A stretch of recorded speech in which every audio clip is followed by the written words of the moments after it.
Good morning.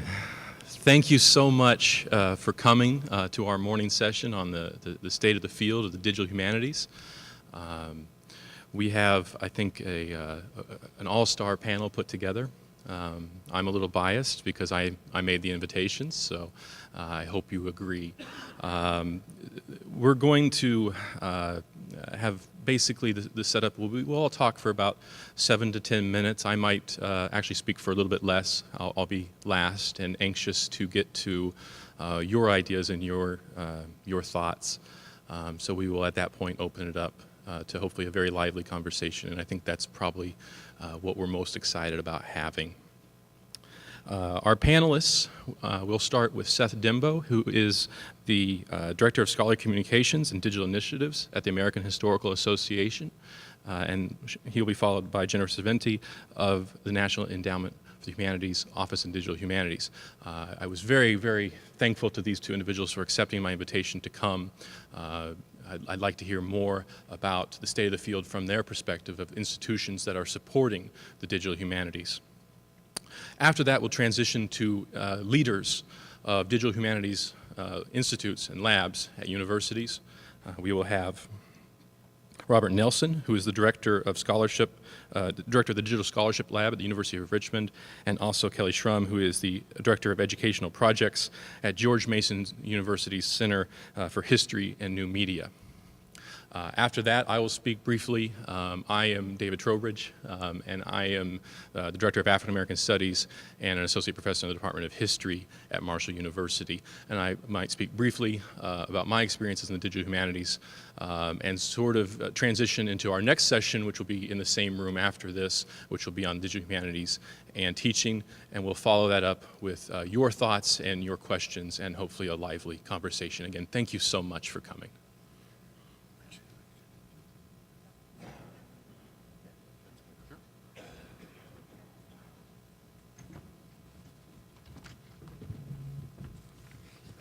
Hello, good morning. I'm Jennifer Serventi, or Jen, and I'm with the Office of Digital Humanities at the National Endowment for the Humanities. And since I'm from Washington, D.C., I feel like this is really more of a State of the Union. So I need a Joe Biden sitting around here nodding and pointing thoughtfully. That's how we would feel comfortable. But from my perspective in the Office of Digital Humanities, and frankly, as a longtime employee of the National Endowment for the Humanities, I'm entering my 21st year there, I actually think the state is strong, much like they say in the State of the Union.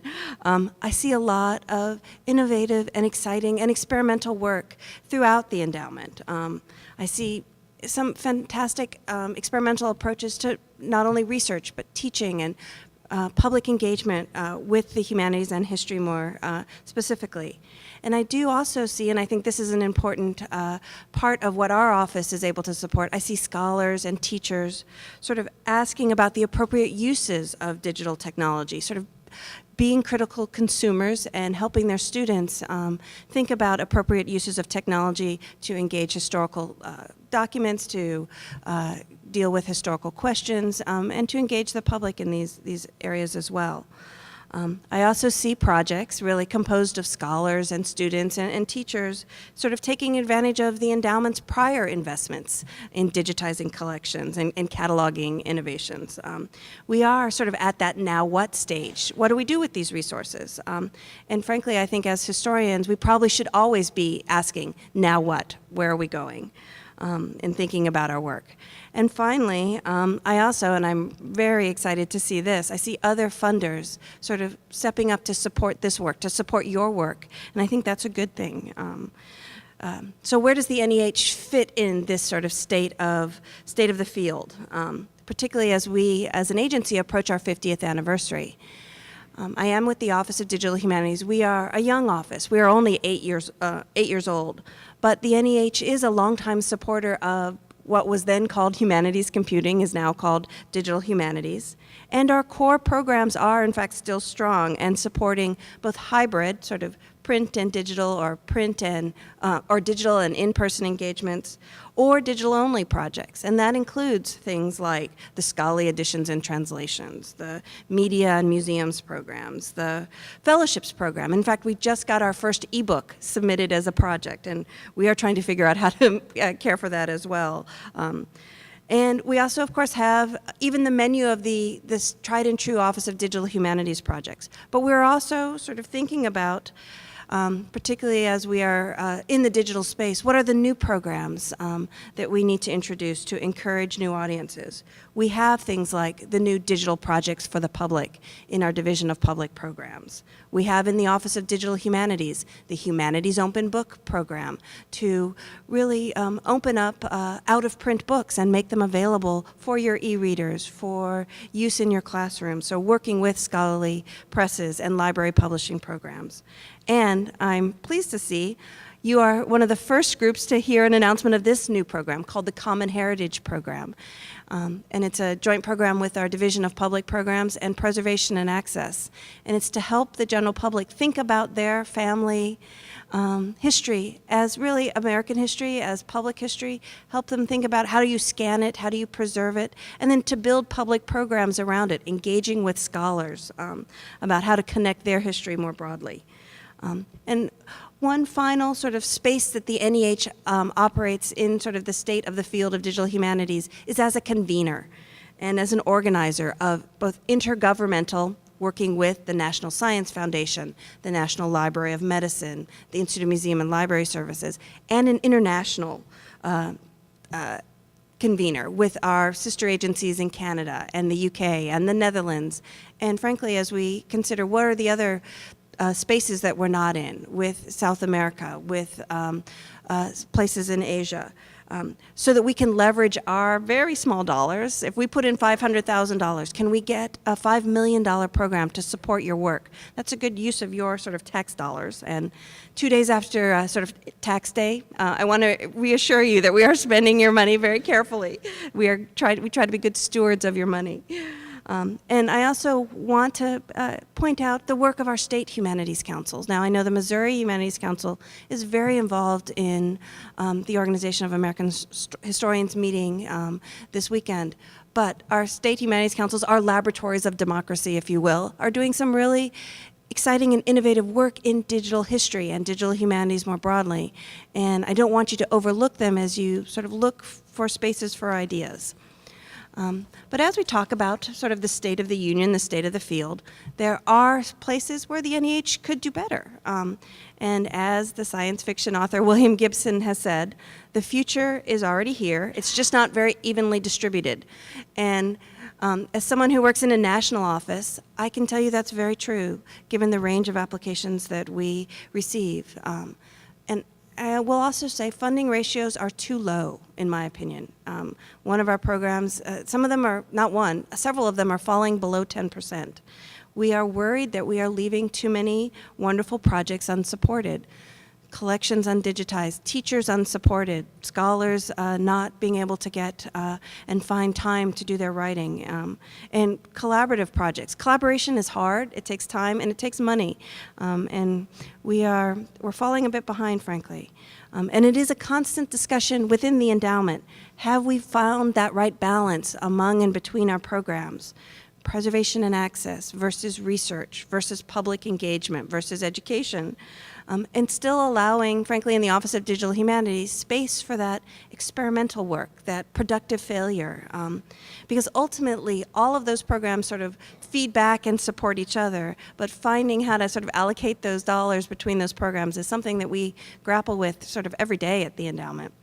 And we also need to do a better job, I think, and we are trying, and trying to be in that digital space to ensure that every institution, every scholar feels sort of welcome to apply for the programs that they're eligible for.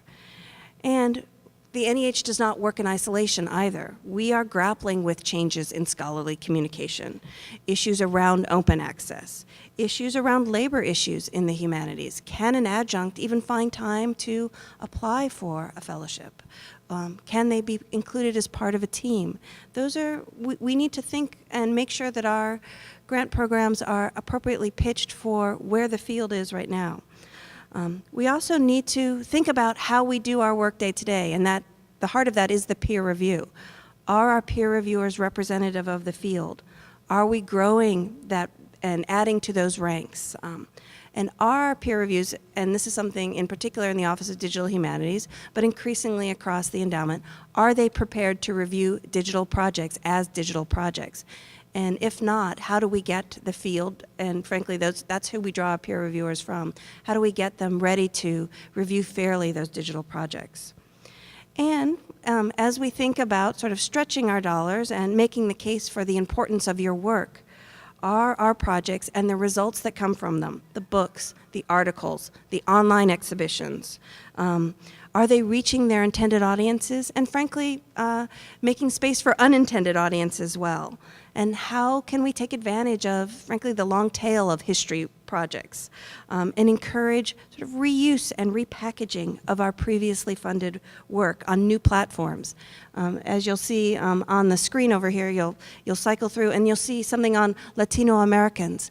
That's repackaging a documentary that we supported and was broadcast on PBS, but to build reading and discussion groups and an online component to give this documentary sort of a second life. We've done that with other documentary packages through our Created Equal package, and many of you may have been some of the scholars in residence at some of those reading and discussion groups. We need to make space for that. And we also need to think about where our constituents, and someone says, oh, our constituents are scholars and librarians and archivists. I would broaden that. Our constituents are the American citizenry. How do we help them engage with the humanities? And we have our Common Good initiative across the agency. We need to meet our constituents where they're at, and if it's in an online space, if it's in a mobile space, are we encouraging application in those areas to be thoughtful engagement with historical resources, with difficult historical questions? And as always, as we look back at our 50 years and sort of look back at our earliest awards, how do we respect the work that scholarship and scholars have done, but also make sure that we are engaging with and able to take advantage of spaces in the future, and that's where we look to the field and try to listen to you as well.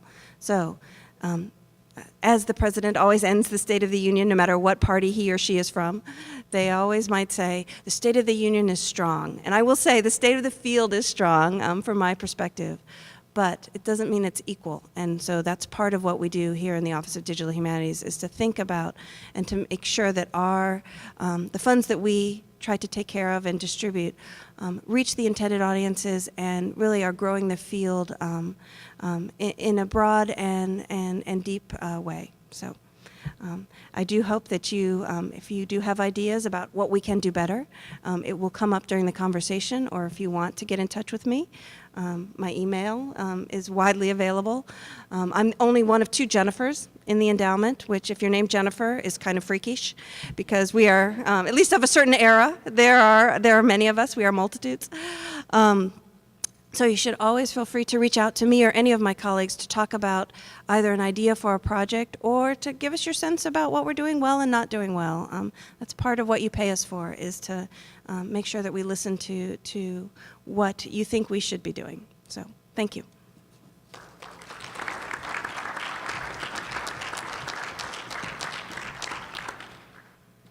They need to make podiums bigger these days because there's too many devices here. How am I going to do this? Give me a second to get settled here. There we go. And my slides. How do I make this full screen? No. Wait, I'm going to start over here just for a second.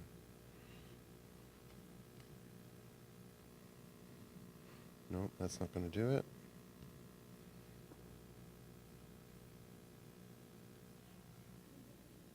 There we go. Nope.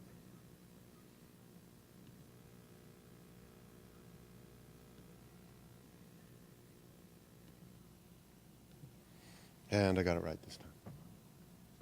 Good. I'm Seth Denbo from the American Historical Association. My ridiculously long job title is Director of Scholarly Communication and Digital Initiatives. So one of my roles is to really think about how the AHA can help to foster digital scholarship in history and the humanities more broadly. So the title of my talk is Toward Digital Humanities That Count. In October of last year at the symposium at to mark the 20th anniversary of the founding of the Roy Rosenzweig Center for History and New Media, Professor Tim Hitchcock, who's Professor of Digital Humanities at the University of Sussex in the UK, invoked what he described as the hubris and sick imagination of Victor Frankenstein, whose creature he turned to admonish those of us in the room, and generally speaking practitioners of digital history, to beware of the sort of hubristic embrace of technology for its own sake, and search, as the monster did, for the underlying humanity. Now, I think I'm less of a prophet of doom than the esteemed Professor Hitchcock, but I do agree about the danger of too much emphasis on the digital and not enough on the humanities. And there can be a tendency to become too enamored with the technology to sort of the detriment of the historical questions that we need to ask or that we're using the technology to try and ask. So I think rather than, and sort of stepping off from that point, rather than make an attempt to describe what the state of the field in the digital humanities is, I think I'm going to talk about what it should be, really, what I think some of the possibilities are, and where there are some real promise. And so, first of all, I'm going to do what humanists and historians often do, is to take apart the question a little bit and sort of say there are really two problems with kind of trying to address the state of the field of digital humanities. First is the idea that the digital humanities is a field, and second, the idea that it's possible to describe its state. So when I say the digital, I'm going to get some backs up by saying that I don't think the digital humanities is a field, but I don't see it so much as a field as a kind of group of overlapping communities of practice and a commitment to a certain set of methodologies. And this isn't actually to diminish it at all. This is actually, I think, a very powerful position. It's this idea that it's that it's built around communities of practice is potentially very powerful, because it allows it to spread across the discipline. And second, this question about the state. I mean, obviously, if we're here talking about the state of any field within our discipline, I think that means it's something that's a moving target. You don't talk about fields that aren't. You don't talk about the states of fields that are moribund. You talk about them as they're developing. And in the digital humanities, it moves so quickly, and it has grown to encompass everything from algorithmically driven, acronym-laden attempts to make meaning out of big data, to people who are using blogs in the classroom. And one of those things isn't better than the other. They're just very different, and there's a huge range of things in the middle there. I mean, I've sat at a conference panels where scholars using Zotero as basically a reference manager called what they were doing digital humanities. And some people who are kind of embedded in digital humanities departments might not see that as digital humanities, but I think it's important to remember that within the discipline and within the humanities, there's a huge range of people doing things with technology and so the meaning of the digital humanities is very different to different people. So, in order to do what I said I was going to do, which is to try and talk about the possibilities, I'm going to start with a question. Actually, two questions. One is historical, and the other is historiographical. So the first question, and bear with me here for a minute, because I will explain where I'm going with this. What was it like to stand in the churchyard of Old St. Paul's in London on the morning of November 5th, 1622, and listen to John Donne give his Gunpowder Day sermon? And the second question, the historiographical one, is, are there answers to that question that are knowable in meaningful ways almost 400 years later? Now, apologies for the use of this example from the old world. I'm a cultural historian of early modern Britain by training, so those are the sources and projects I generally think with. But really, the particular time and place aren't that important for the point I want to make. So you may be wondering why that particular historical moment, a fair way removed from the concerns of this conference, although one could make connections, I'm sure. So the reason is this. The virtual St. Paul's Cross project, and what I think this project says about the possibilities for digital scholarship in the humanities. Now, this project, which is worth quickly noting, has NIH funding. and I think John, the project director, is in the process of applying for more. This project led by John Wall at North Carolina State. It's a digital installation. I'm going to start this video, which I've cleverly embedded from YouTube, and just let it run while I'm talking for a minute. It's silent. And it's very short, so I'll just let it run while I'm talking. This is a digital installation at the University Library and a website which kind of fleshes that installation out, explains the research and the impulse behind it, and in quite a lot of detail, and also provides links to some of these to some of the video and audio that the project has created. And I know the word is massively overused, but I really think this is a really groundbreaking attempt to combine historical scholarship with work from literature, archaeology, architecture, and even acoustical engineering to recreate some of the elements of that London morning in 1622. So the project is really a virtual recreation through visual and acoustical models of the environment and experience of being at that event. It's some amazing pictures, but I think it's much more than that. And we could talk about this in the discussion. I don't want to spend too much time describing the project. But I think there are three things that I think this project does so well. And these are why I picked it out from many, many digital projects as my main example today. The first one is vision. I think it's a real visionary project. It's really visionary about what kinds of things it's possible to do.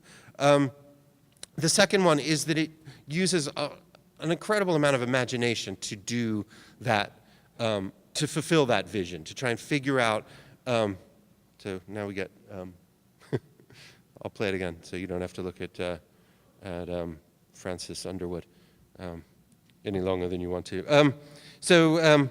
Vision, imagination. There's an incredible amount of imagination that goes into building this project and figuring out figuring out what kinds of research needs to be done, what kinds of modeling it is possible to do, how you reconstruct the acoustical environment of the churchyard, how you reconstruct how we think about what John Donne's particular sermon style was. So there's a real imagination involved there. And the final one is the use of technology. And the imagination is very much around the marriage of technologies, the marriage of acoustical engineering, the marriage of 3D modeling with with questions that are very humane, very humanities driven. What was it like to experience this sermon?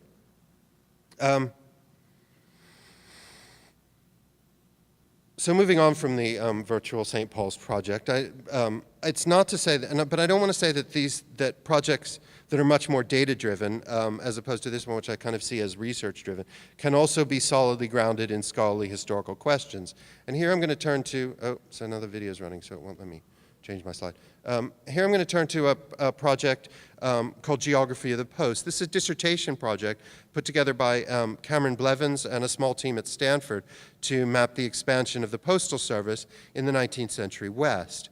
It allows the user to visualize over time the opening and closing of post offices in communities across the western half of the United States. There are a number of narratives about westward expansion, the survival of communities, into which this visualization and the larger project of which it is a part injects itself. And as they say in the project description, the geography of the Post sheds light on the communications infrastructure that stood at the very heart of American politics, economy, and culture. And you can do interesting things with this, like hover over particular dots on this map.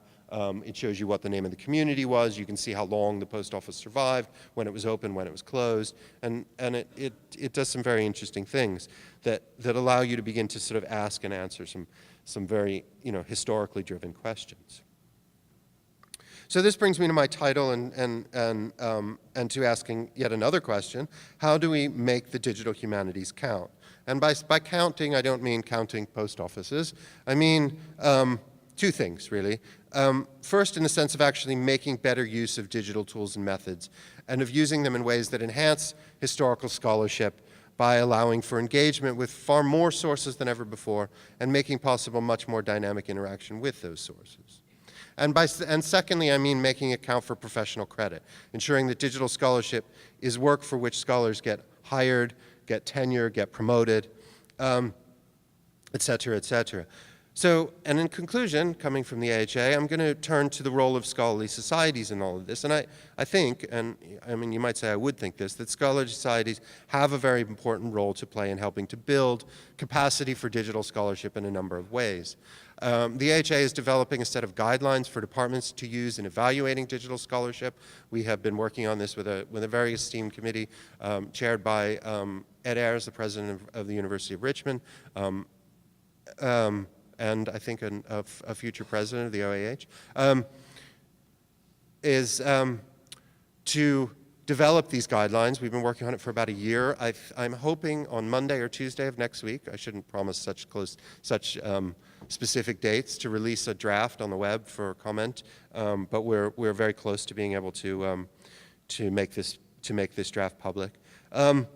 Scholarly societies need to encourage digital scholarship in so that's the first way of making things count, or the second way of making things count that I listed in terms of the things that scholarly societies can do to help with the kind of professional side of this, the tenure, the promotion, the hiring of scholars. And then also on the second side, in terms of making it count, we can kind of encourage digital scholarship through education and training, through digital projects in our journals, through providing peer review mechanisms. And then just very briefly to conclude, that going back to my initial historical question about the experience of being in St. Paul's Churchyard, I mean, in some way that historical question is really only the first step toward a knowledge of the kind of lived experience of historical actors that I think is potentially so powerful about that project. And the ultimate question, I think, is, or one of the ultimate questions would be, what kind of meaning did they take away from the sermon? What was the impact of that experience on their lives? And for that, I think we must move beyond algorithm and towards an approach that has that kind of visionary imagination for linking technology to humanities questions. Thank you.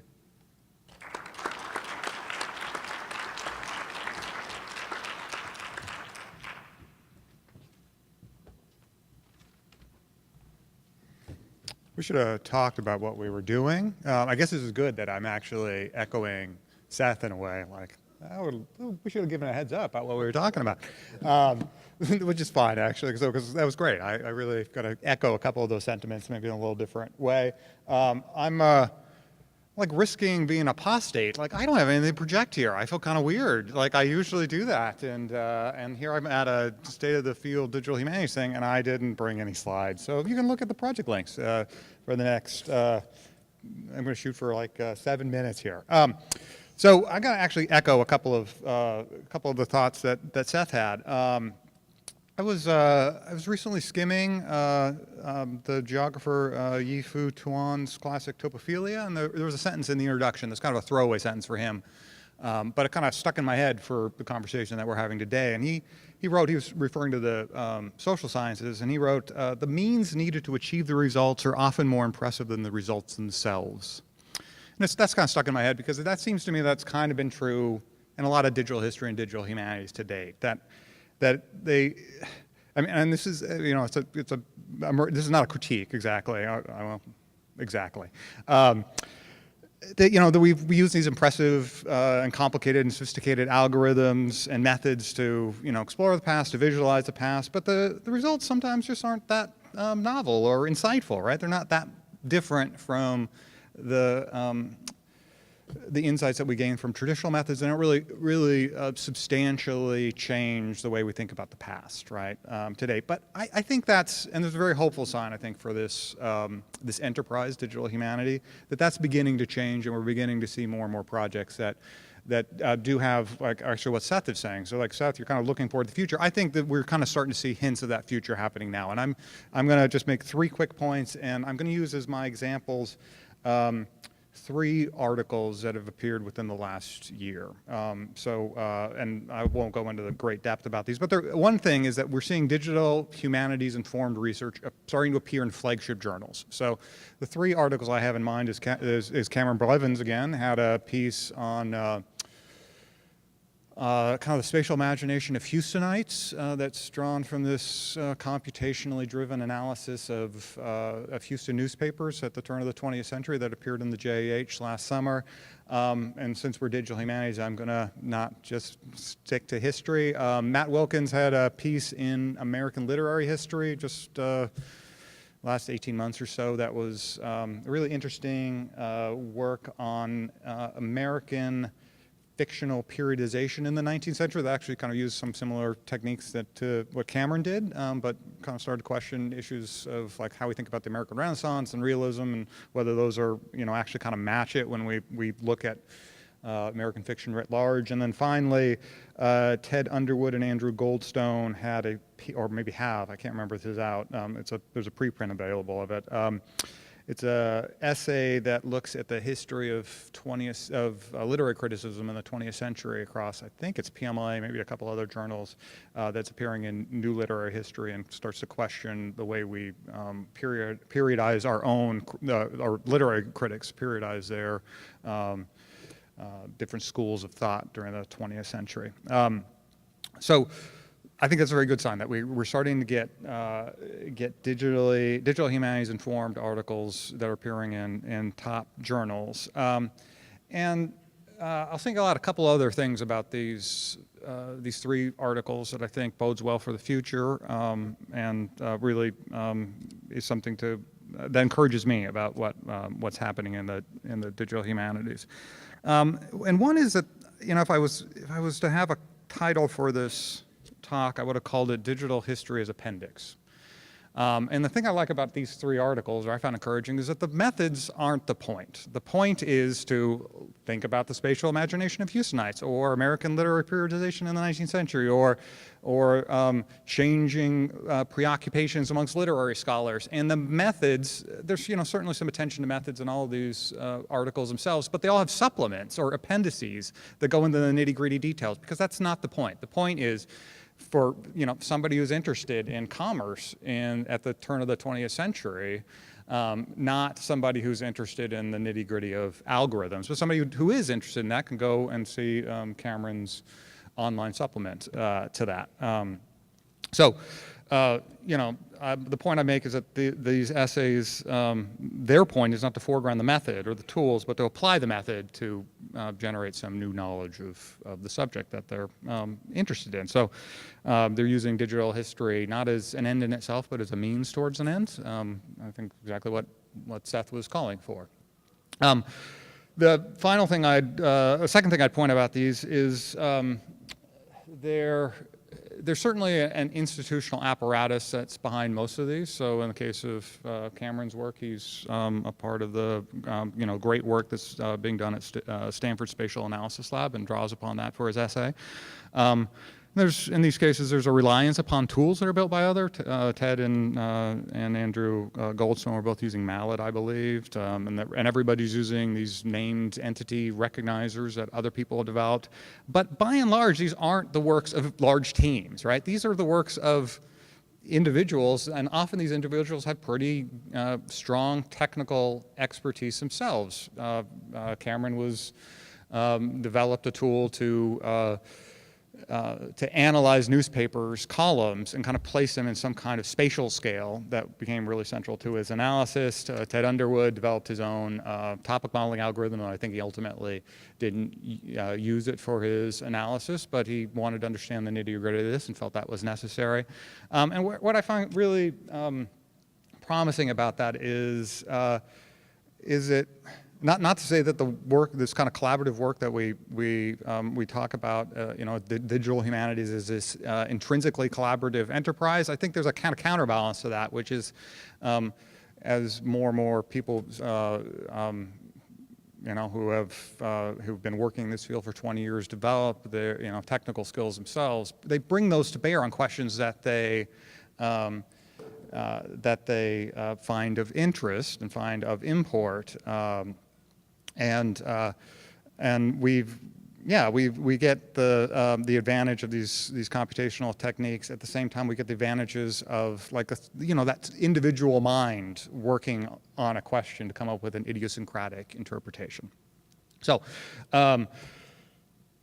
Yeah, so the last thing I'd say is again, to kind of echo Seth, is that, you know, it's strange to be doing a digital, the state of the field of digital humanities, because I kind of tend to agree. It may be in some cases is a field, but what I find most exciting is when digital humanities is kind of in the background, and that in the foreground of work that's being done with digital humanities techniques and tools is our disciplinary fields, the disciplines of history and the disciplines of literary criticism.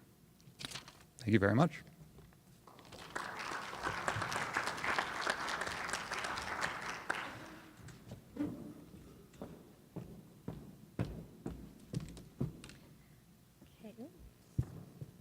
Good morning. Give me 1 second to switch. Oops. I'm in presenter mode. Hang on. There we go.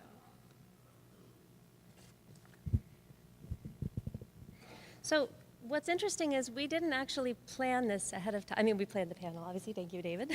But we didn't talk much about our remarks, and there's some really interesting threads throughout. And so I'm kind of delighted and heartened to hear that. So I'm going to talk a little bit about digital humanities, past, present, and future. And I'm going to start with something that seems unrelated, so bear with me.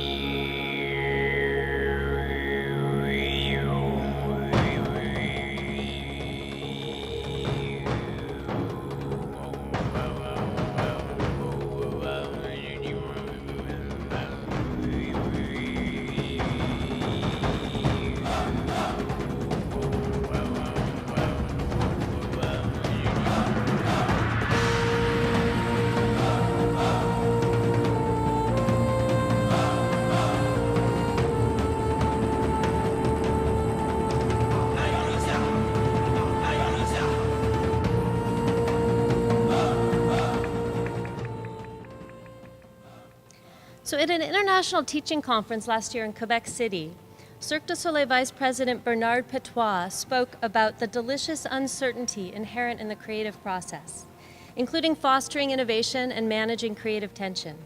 The artists or performers at Cirque du Soleil are focused on the performance, but the managers have to evaluate the risk, the marketers have to market the show, the music team, the lights team, the costume team, each one focuses on what they bring, on their specialty. But the artists have to be able to move and perform in the costumes. If they're so beautiful but they can't move, it doesn't work. If the lights are so bright that the performers are blinded, it doesn't work. Everyone is interdependent, he said, because when all is said and done, the true winner at Cirque du Soleil has to be the show. So I gave up on my dreams of being a circus performer a long time ago, which is good for everybody involved.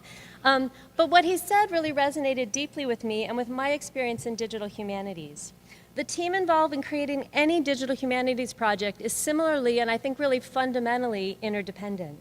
Digital humanities is only possible when there's a diversity of experiences, of expertise, and a blending of scholarly and technical, whether that's within one particular person or whether that's a team, and depending on, as Rob just said, the kind of infrastructure of institutions and of tools.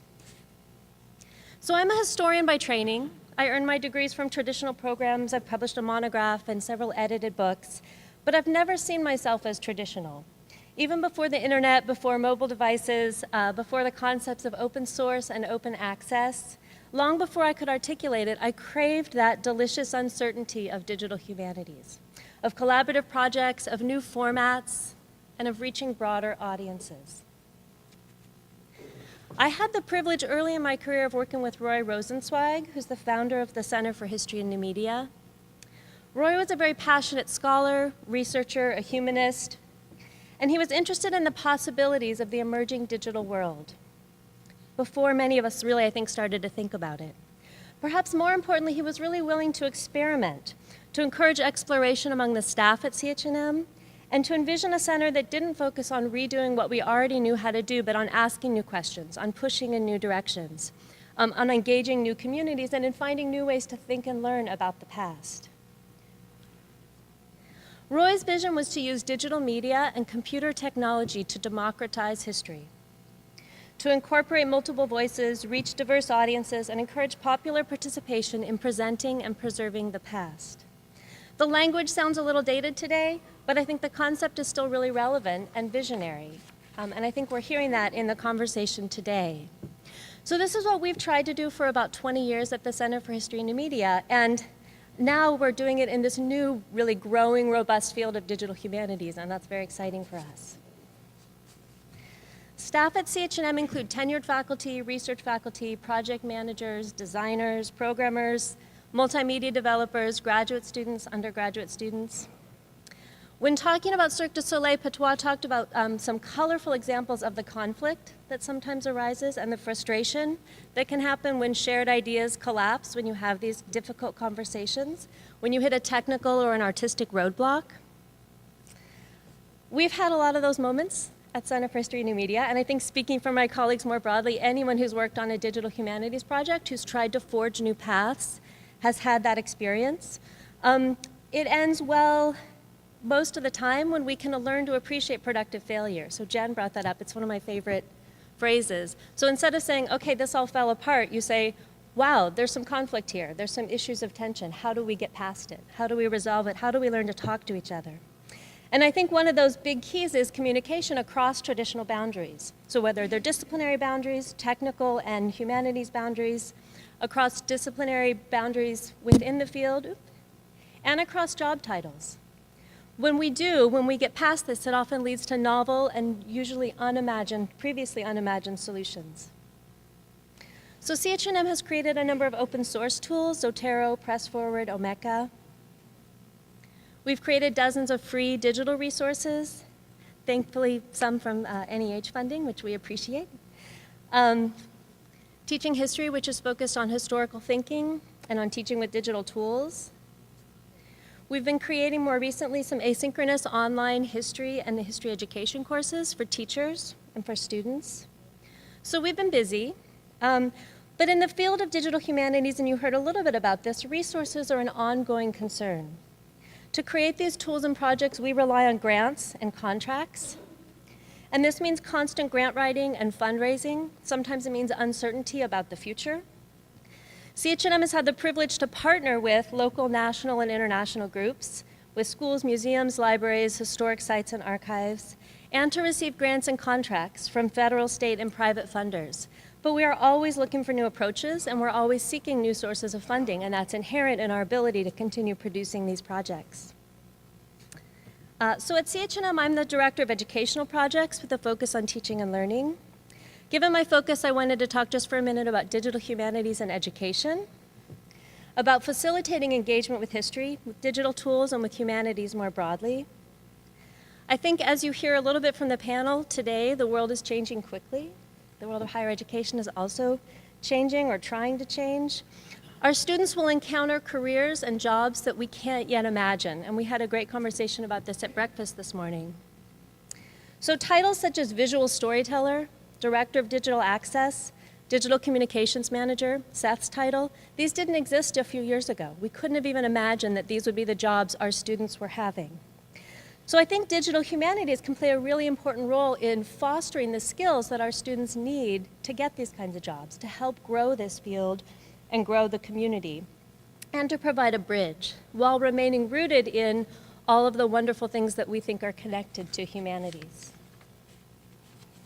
So for example, I teach a digital storytelling class. I taught it last fall. It's a graduate interdisciplinary class at Mason. One central goal is to help students think about how to communicate their ideas. So how do you communicate academic ideas and research in a way through the digital medium that can reach a broader audience, that can reach beyond the classroom, the campus, beyond people who are scholars in history?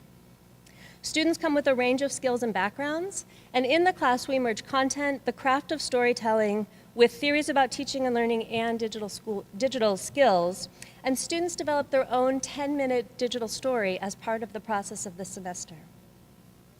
So one student started with a document that she found during an internship at Mount Vernon.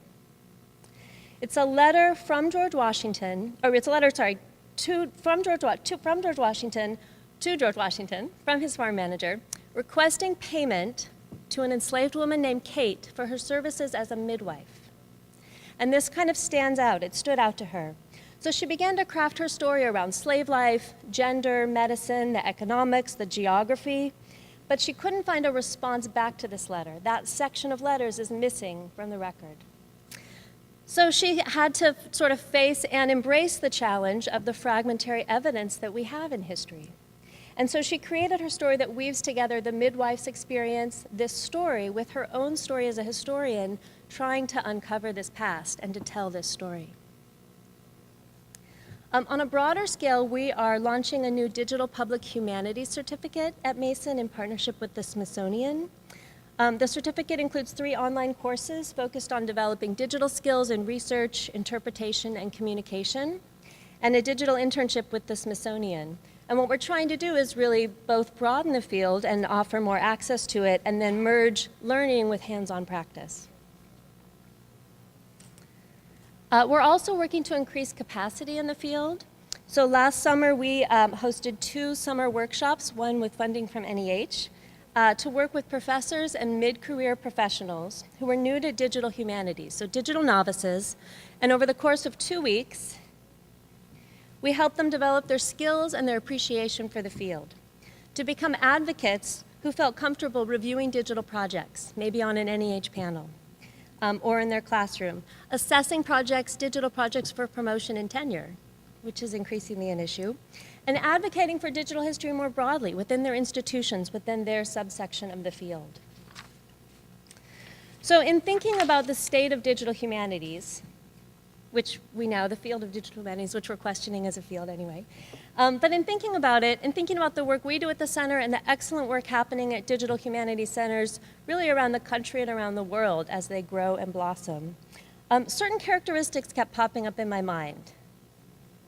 Flexible, collaborative, curious, creative, and passionate. So to succeed, I think the thinkers and doers in the field need room to experiment, room to be messy.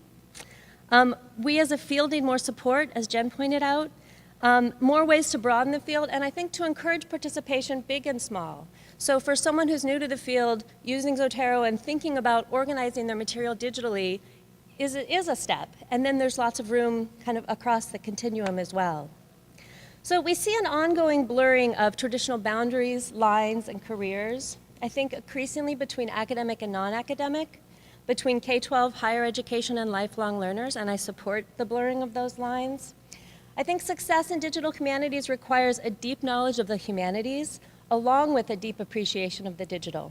And it requires the ability to communicate across the two, to connect the technical needs and the disciplinary needs, as with Cirque du Soleil. And again, sometimes this might come from one person who's developing their own skills, but on larger scale projects, it really requires communication and a larger team that can work together. So for example, if you start with just maybe a developer's perspective, you might require certain fields to be auto-populated. This is happening on a project we're working with. Well, if you're working with a historical record, you may not have birth dates. You may have a birth year and not a month and a day. If you require that to be auto-populated, you end up, as is happening with the project we're working with, everybody has January 1st for their birthday. And that creates a problem in your historical record. So if humanities scholars make all the decisions, we may not know how to capitalize on all the digital possibilities. And if the developers make all the decisions, we may not be accurately reflecting the historical record. So I think when those things work together is when we really have the most potential to rethink our teaching and our learning. One motto I've learned along the way is don't let the tail wag the dog. And for me, this is true in both directions. The scholarly, the deep humanities content, and the technology have to work together. And I have a very short video that I think captures it nicely. Huh? Emma? Emma? Emma? Emma? Emma?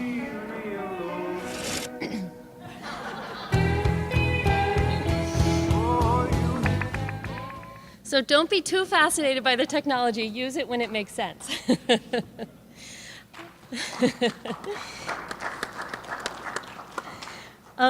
We need to think broadly and ask hard questions.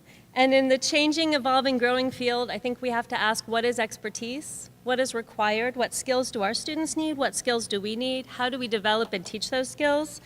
I'm the first to admit that I do not have all the answers. But as long as I keep learning, for me personally, I continue to really celebrate that delicious uncertainty that I think encapsulates digital humanities. Thank you.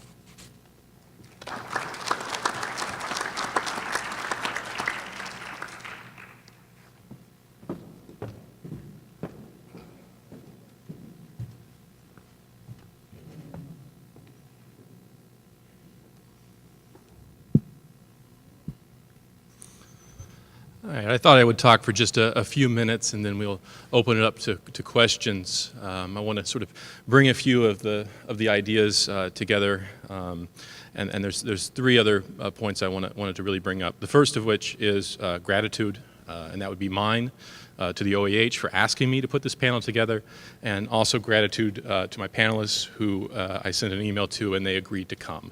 The second I want to bring up is fun. Digital humanities are fun. I had a panel last year at the OAH, and it was on teaching and having fun. And there were people in the aisles. There were people standing in the back. It was standing room only. Are we having any fun? Is a question I think we need to ask ourselves every single week as we're teaching. Are we having any fun? And I think the digital humanities are a lot of fun, and I'm having a lot of fun with my students and my peers. The third thing, accountability. Digital humanities makes me accountable. I am accountable for what I produce because I cannot hide it from anyone.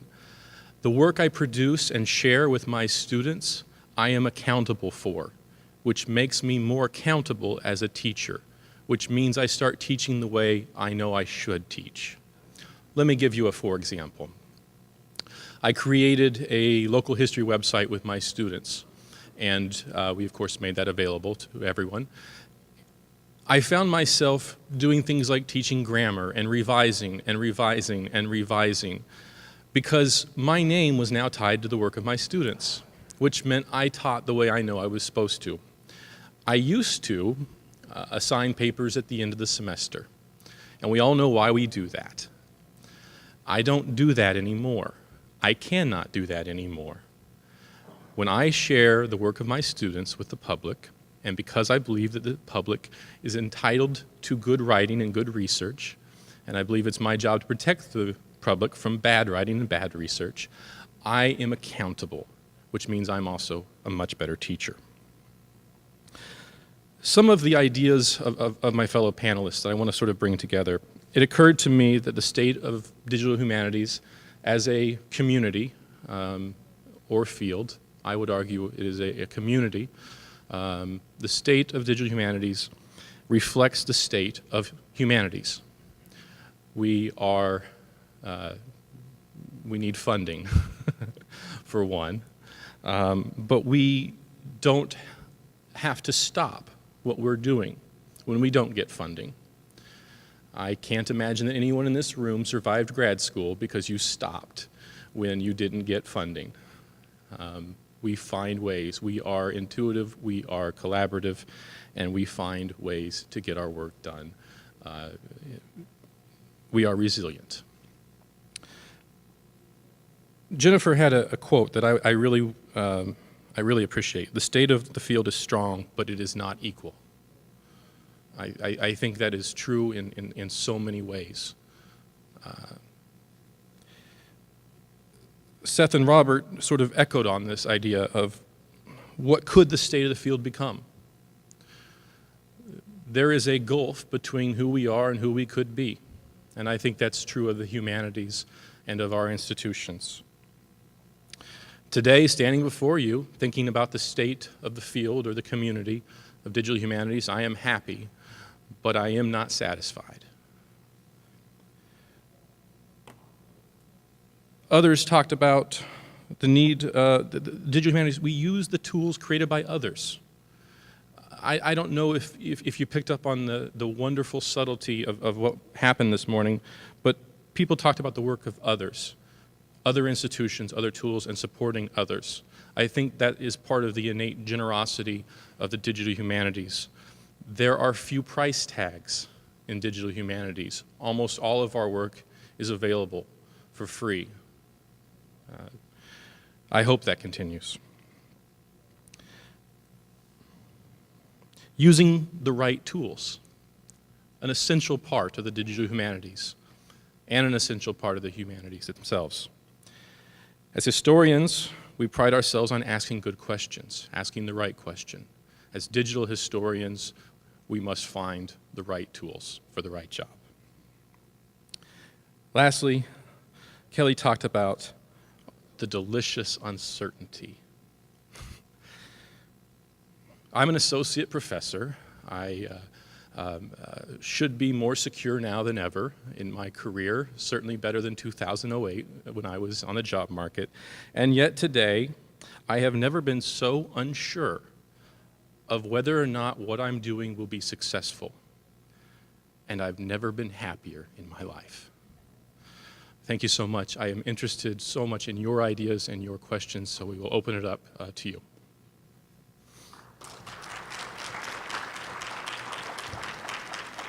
Mics and share them.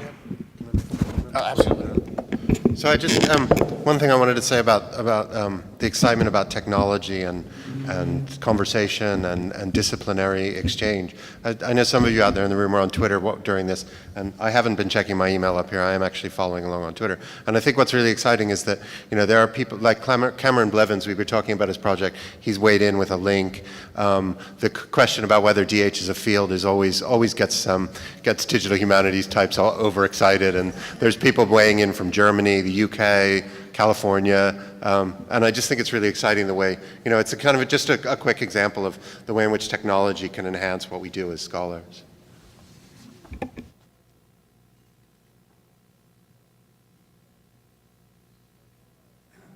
are the implications that the term of art is digital humanities, not digital history?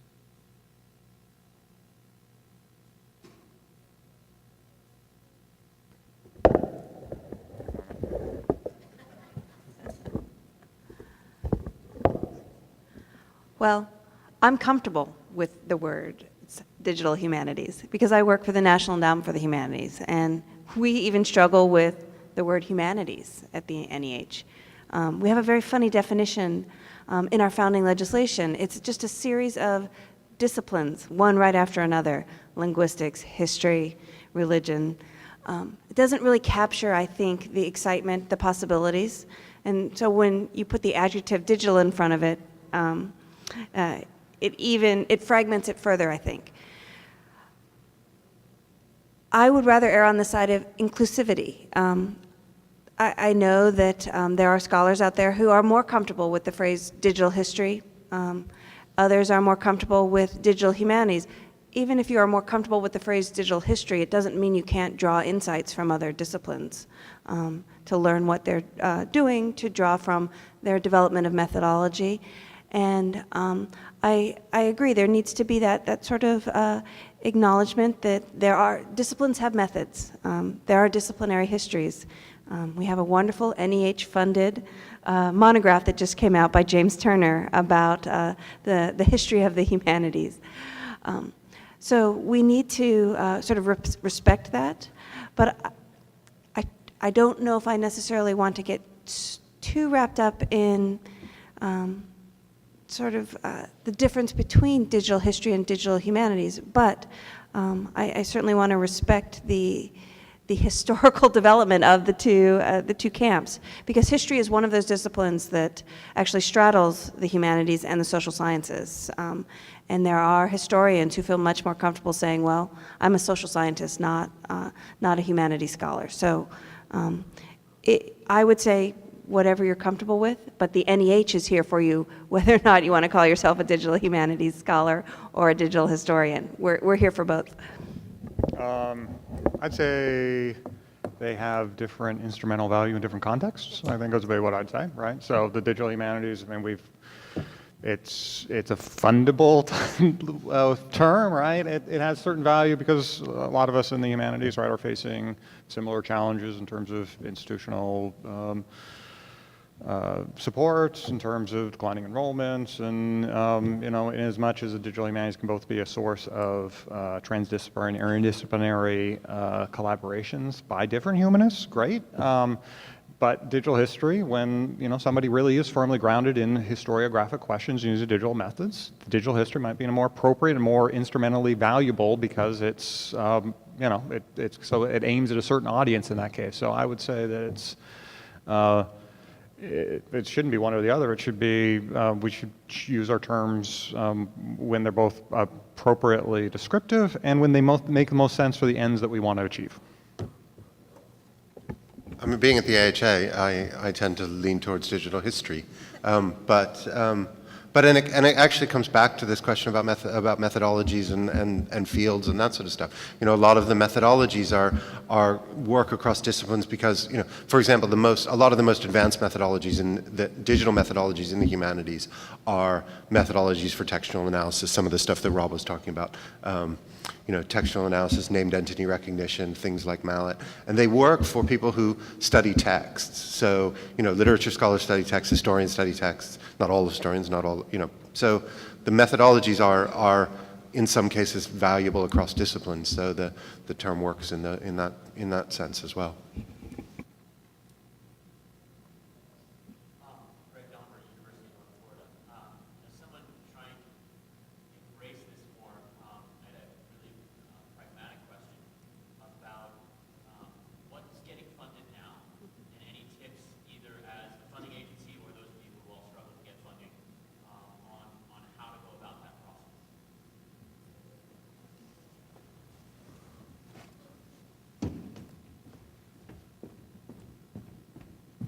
I'm just going to show you a tool on the NEH website that will give you a sense of what is being funded now and how you can sort of keep up on that. So use the tools, and keeping in mind that the NEH is not the only funder in town. So this is a starting point, not an ending point.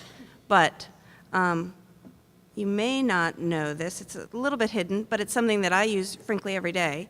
And it's a list of NEH-funded projects across the endowment. But if you do want to search by just the Office of Digital Humanities, in the last 8-9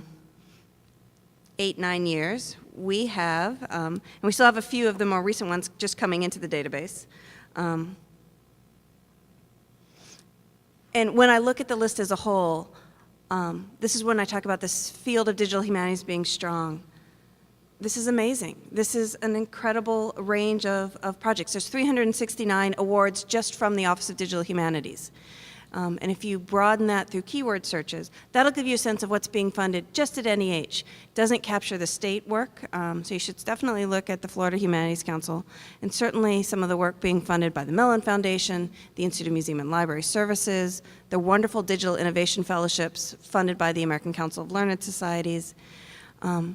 I think and it's funded at all stages of the work as well, from beginning to just starting up, trying things out, to implementation. And it's a moving target as well. If you scroll backwards and look at what was funded in as early startup grants, which really were the cutting edge at that time, they are just common practice now. You'll see some early grants on use of podcasting, and look how that has changed even in the last 8 years or so. And you can read those white papers. We talked about productive failure, something that the Office of Digital Humanities has really been adamant about, is helping our grantees document not only the outputs, the articles, the monographs, the online exhibitions, but to talk about the process. After working at the NEH for 20 years, I know what happened to those final reports. We would put them in the award file. We'd send the file to the archives, and much like at the end of the Indiana Jones movies, you'd roll them off into the archives, never to be seen again. Well, that's not helpful. That's not a good use of your tax dollars if we are reinventing the wheel I think we've reinvented the wheel about 5 or 6 times at the NEH. Well, we just don't have a good way of capturing that. With being public about the process, using those white papers, and you can search across the endowment for white papers as well. So we are actually trying to put in place mechanisms to help the field, even if they don't get funding. If they decide they don't want to apply for funding, they may have internal sources of support. To just learn from the field more broadly. So use some of the tools that we have available, some of the resources. I think we need to do a better job of focusing, particularly at NEH, not only on the work of our to getting more applicants rather, but to really promoting the work of our grantees to audiences that really could benefit from them. So that's a very simple way of exploring what is happening in that field, and to see sort of the change over time as well as you scroll backwards. If I can reach this. Can you hear me? If I just talk? Okay. I think one thing sometimes is to start small. So if you're new to this, take something bite-sized, something that you can do. Maybe if there's a way to try it out, prototype it, try a small piece of it, and then find what works, and there's your hook.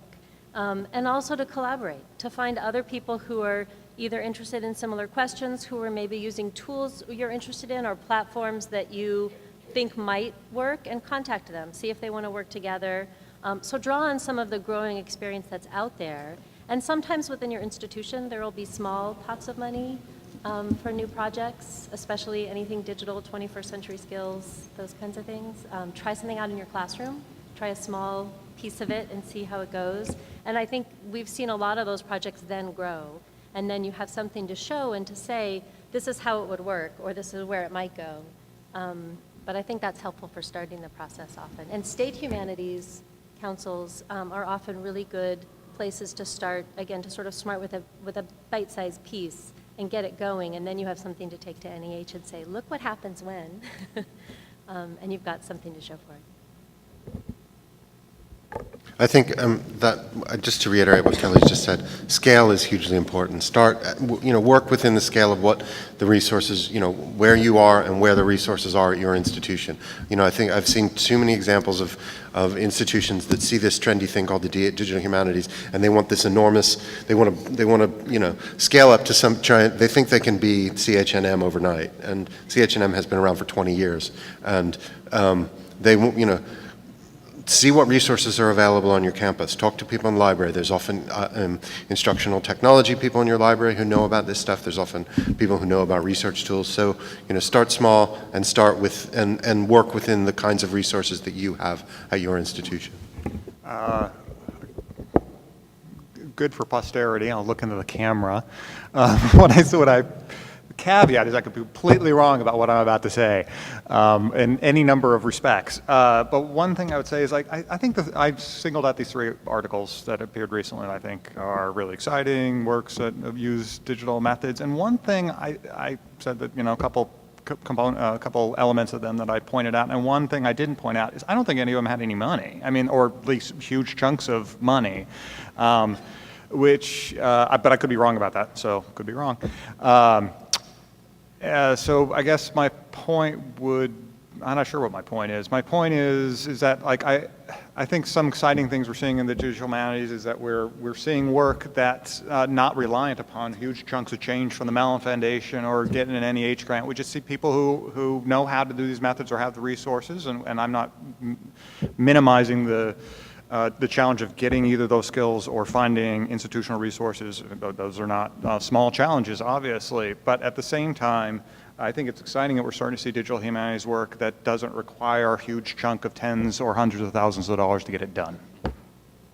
Lots of tools out there that are off the shelf that you can teach yourself without too much trouble, and just those are great places to start. Again, as Jen said, don't reinvent the wheel. You don't have to start from scratch. And one other just piece of advice, unlike some of my friends up here, I'm not part of a digital humanities center, which can be an advantage in that, I could do a panel on what to do when you don't get funding, and we could meet at the bar, but I'm too small to fail, right? And there is some real advantages to that, I think.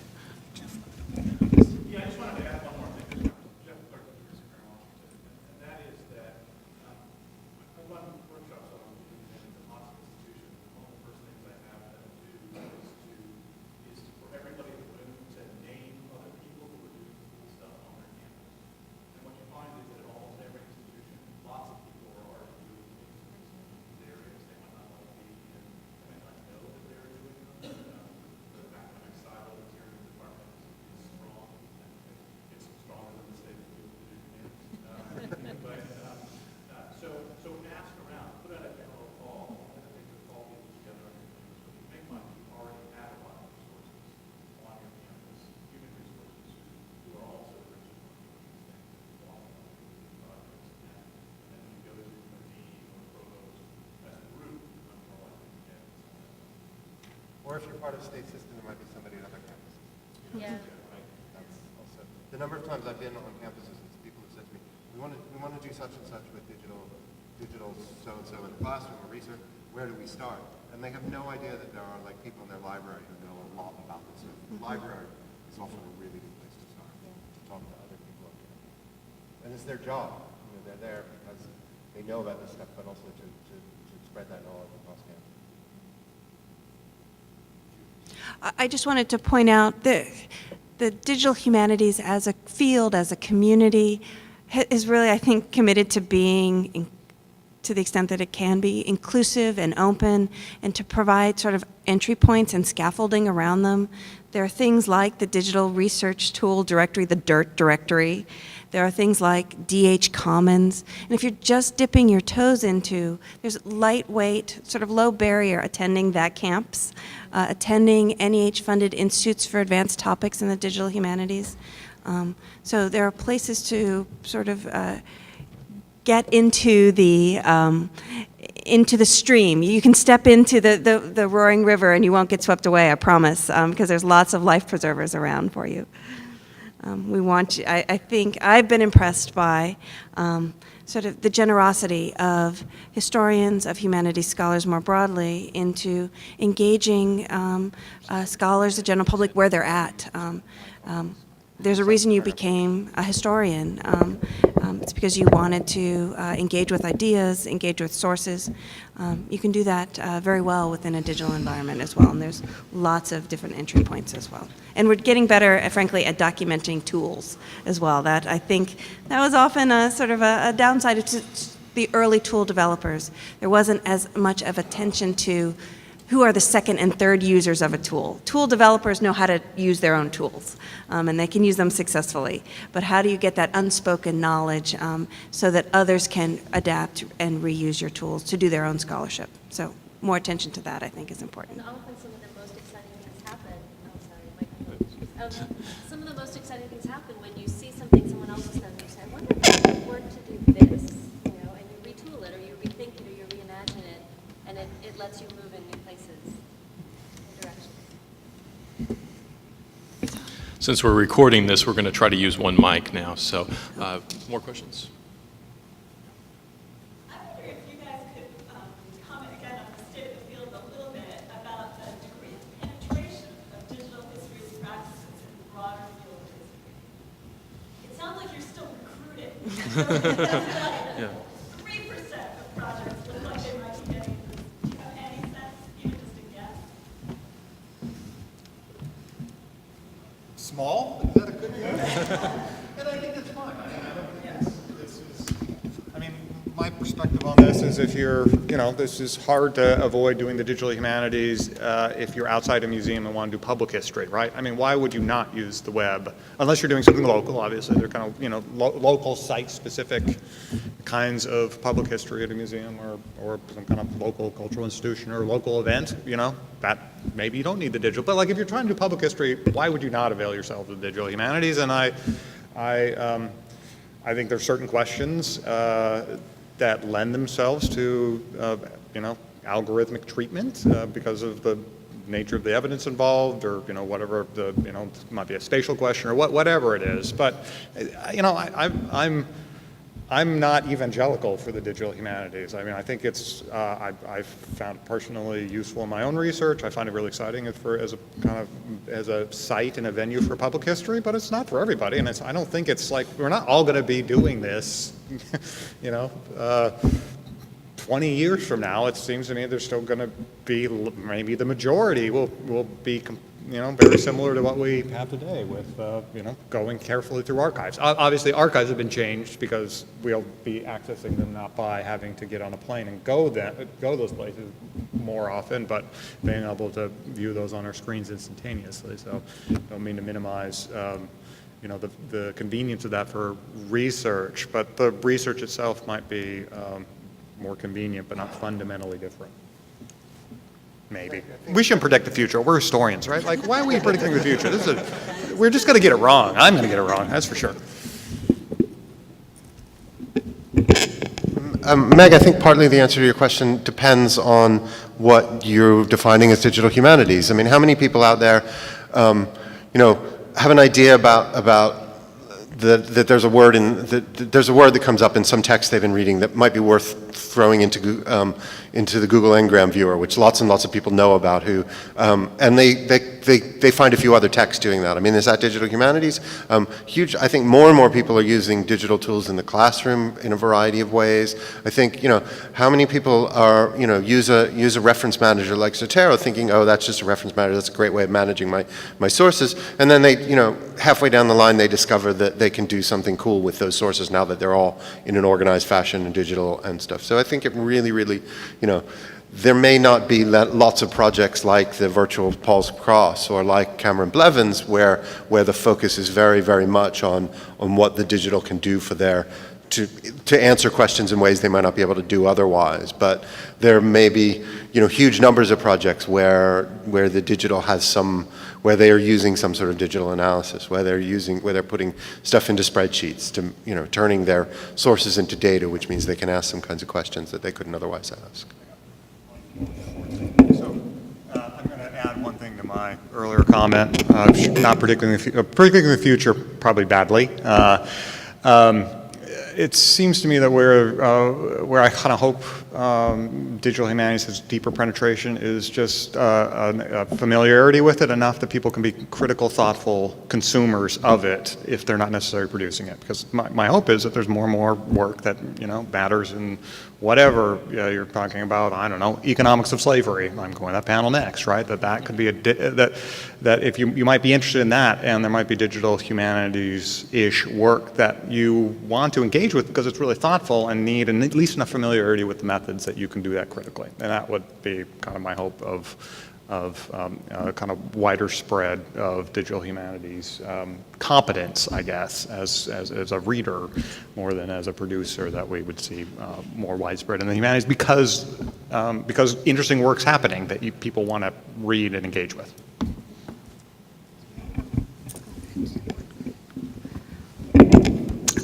This is actually a question that we engage with a lot in the Office of Digital Humanities because we talk about what's the state of professional development training and particularly graduate training. And as we think about sort of the next generation of scholars that are coming up, whether they end up in a tenure track position or in an alt-ac position, are they being prepared during their advanced training to engage well? Are we even teaching what happened to the methods course in graduate training, and what is the state of that across the disciplines? I do try to sort of keep an eye on what are the graduate courses that are being offered in history departments, in public history programs, in literature departments. Are the professors in those programs comfortable leading those classes? So I'm seeing more and more of them. I don't know if I have a good quantitative sense as to the entire field and to be able to say, well, 10% of the graduate history programs offer a class in digital methods for history teaching. But I think there's more and more of them, and I think that bodes well as we think about sort of the geometric spread of digital history methods. Is it reach? I would sort of echo what some of my colleagues have said. It partly depends on how you define it, but I think we're increasingly seeing people using it in the classroom, even in small ways. We're seeing graduate students be trained. I think we're starting, these conversations have been around for a while, but what is a digital dissertation and does it count? And does it count in your department? Does it count when you apply for other jobs? How does a digital project count for promotion and tenure? And so that idea of sort of critical consumers, that we're training people to be involved and to understand what's happening in lots of different ways so they can participate and engage. But I think, too, it connects to what skills we're teaching our students and what jobs they'll have. Some of them might be academic historians, but probably not most. And so, how much do we integrate these skills that can work across disciplines and can help them, sort of beyond beyond the classroom in lots of different ways. So it's partly about how we define it, partly about how we value it, but I think, we are seeing it in small ways, more and more every year. At the OAH and at the AHA this year, there's more digital content, whether it's in teaching or digital humanities or, within specific panels than I've ever seen. So, if you were to chart that, you'd see a steady growth every year. But I don't think it's sort of like you have to drink the Kool-Aid either. You can think about, well, what does it mean and how do I read this article and understand what they've done in the same way that I know what they've done if they've gone to, a number of archives and read a particular number of sources over the years. So that raising awareness.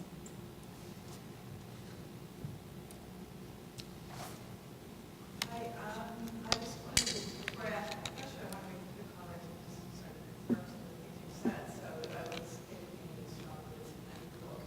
I'm a Simon Fraser University, which is in Canada, and I've been very lucky to have both financial support from grants internally and then the library is just hugely supportive of what I do. Yet my own department doesn't recognize my work as valid. So I just this year went up for a full promotion to full. And not only did they not consider, I have two major websites that are archived. One's an archive project and one's a document. Not only did they not consider those, but they didn't consider publications in the graduate student review archive area about this work because it's not traditional archival research. So happily that was the minority of the TPC committee and it was recommended by the majority. But I anticipated this because I know there's really conservative people in my department. So it's difficult, right? So here in my own institution, it's like schizophrenic, right? I've got, and people in English are doing English departments are doing this departments that they're completely not valued in their department and recognized in their TPC. So, and they're just down the hall from us, right? So what accounts for that, right? So we have a disciplinary problem with students who are taking this kind of behavior. My question for you, though, is how do I promote these websites? These websites are only as good as they're used, which is not what we do. Like normally we pull an article or a book and that's it, right? You walk away, it's done. Maybe you look at people analytics or whatever, Google Scholars, see how many people signed through or whatever. But it's done. But here I have these two websites and I really want to get them out there and get them being used. So based on your experience, I mean, those of you at like George Mason and stuff, I go to your sites all the time. So if you put it up on your site, you've got an audience. But for those of us who aren't at George Mason, what have you seen people doing to get the word out there? The only thing I thought of, I've gone to conferences to present, and I keep getting put as a poster session, which I was at this conference. And it was nice that some people came by, but it's a limited exposure. So I thought about actually taking ads out in conference programs. But beyond that, I don't have any ideas. So please share with me any ideas you might have. Sure. Should I start? Okay. It's a great question, and it's one we struggle with all the time. And when you're getting grant funding, for example, to create a website, you have to consciously put in an outreach budget. And sometimes there's not room for it, but that makes a huge difference. So outreach to get it out there, the sort of idea that if you build it, people will find it. It's true in some ways, and some small communities might find it, but you have to make the pitch, okay, you may not know about this, but here's how it connects to you. And so sometimes that's writing articles, sometimes that's flyers and posters. Some people like print, teachers like print. We made these big posters for this teaching history project, and K-12 teachers and higher ed teachers were using it and putting them up, and we still see them from time to time in various places. So it's something that I think isn't talked about enough and should be talked about more. I mean, social media is basically free, but it takes time. So tweeting about it, blogging about it, connecting to other people who are writing about certain things, similar things, is useful. There's no one magic answer. And then sometimes, it'll get picked up and go viral, which can be good or bad.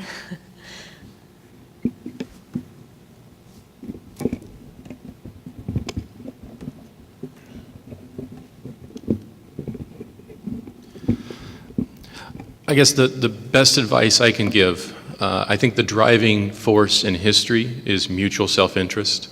And so the driving force in digital history will also be mutual self-interest. Try to figure out who benefits from people seeing your content and try to reach out to them. Last night at the reception, I talked to a friend of mine who is working on environmental history, and he's got the same, how do I get people to find these maps? Well, I asked what were they maps of, and they're maps of national parks. So I thought, these can be on your website and should be, but people aren't going to find them. And well, some people will, but you have to, you can't Google search for what you don't know exists. So put them where people already are who might be interested. And you can only do that if the people who control those sites, the national parks, see value. So yes, these can be on your website, but put them on the individual national park website, because people going to those places, I think, would be interested in those maps. So I guess for me, that's the best answer I can give for those of us that don't have, we can use social media, but it's time consuming, and there's a way to do it right, and that takes time and generosity, doing things for other people. Try to figure out the mutual self-interest, who wants to see your site, and who out there who already has an audience would benefit from people finding your site. And if that means sharing with them, then that's a good thing maybe to do.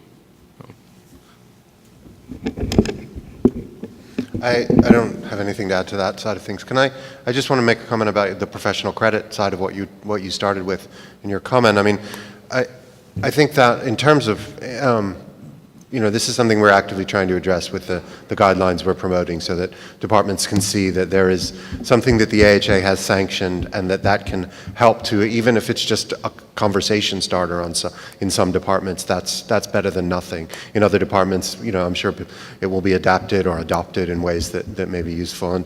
And as you said, you have a very, there's some conservatism in your department, whereas in the English department, that's not a problem. And that, it is institutional. It does vary from institution to institution. I mean, anecdotally, what the committee's been finding is that when you're talking about promotion to full, departments tend to be much more flexible about allowing non-traditional forms of things than they would be at tenure, for example. Or, so it really depends on what level you're talking about and what institution you're talking about. But this is something that I think scholarly societies can help with, and I think departments need to be having those conversations. That's starting those conversations in your department is important, even if you know that it might be a long road to making those changes happen in your department. I think just starting the conversations is important. My friends, it is 10:30, and I always make sure that we end on time, because I want everyone to be able to go to the next session, have plenty of time to network. And I know I'm happy to stick around and answer any questions, and knowing my panelists, they would be equally happy to. Thank you so much for coming. There's another session on digital and teaching in this session, and I would encourage you also, if you're interested in this topic, please come by something called THAT Camp. It's Technology and Humanities, open to all, even if you didn't pre-register, and it's at 9 o'clock in the hotel in Landmark 2, and that will be a time for lots of small group discussions where people pose a question, and then suddenly everyone in the room tries to figure out how to help you. So it is a wonderful, generous place, and that's going to be at 9 o'clock on Saturday in Landmark 2. Thank you again so much for coming.